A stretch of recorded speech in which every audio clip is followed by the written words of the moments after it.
I did vote for it, but apparently I was in the minority. Oh yes, many of them tried to lie and say that they had voted for it, but the truth came out before long. Everyone, of course, expressed shock when we voted down the Merode. But I did some snooping. First, I called Bruce because he told me he was buying it. I wanted to know how quickly he was making the purchase. But all of the sudden, Mr. Hollywood was too busy to take my calls. So I contacted our fellow members. There are some men on the committee who are so narrow-minded, even in the 21st century, that I didn't bother talking to them. I knew they voted no. I asked the members who seemed just as excited as me after the private exhibition in Queens, and they told me that they didn't see the harm in voting no.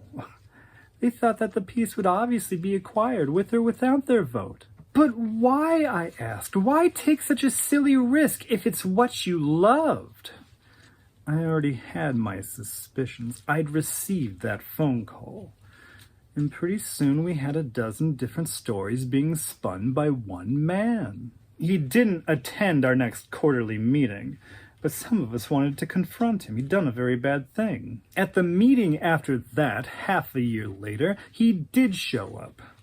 But it felt as if I was the only person left who was still upset about this. I asked the other philanthropists if they'd confront him with me, but they either seemed too afraid to say anything or they just brushed it aside. Water under the bridge. Of course, all of the men on the committee couldn't have cared less. They were all happy that Mr. Hollywood could attend the meeting again. They didn't even seem to question why he skipped the previous one, that he might have actually felt a pinprick of guilt or shame somewhere past that thick tuft of chest hair always sneaking over his collar. I was exasperated, but felt completely powerless to do anything. And to this day, the museum does not have a Merode in its permanent collection.